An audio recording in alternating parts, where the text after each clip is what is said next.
খেয়ে ফেললো, সব মাছ খেয়ে ফেললো। ফাতেমা, ফাতেমা কোথায় যে গেল? এই বিড়াল, যা যা, হুস হুস। আর কখনো যদি আসিস তাহলে মারবো কিন্তু।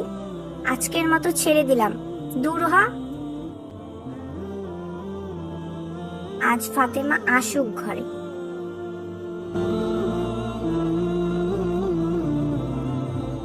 মিকি ভয়ে ভয়ে এক দৌড়ে পালালো। মিকির পেটে অনেক ক্ষুধা, কারণ ফাতেমা ঘরে না থাকায় তাকে কেউ খেতে দেয়নি।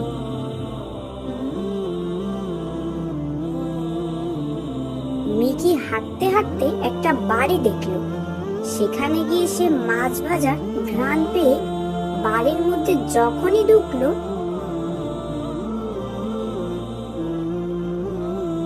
এই এই যা যা, দূর হ, বাড়ি থেকে দূর হ। কোত্থেকে যে আসে বিড়ালগুলো!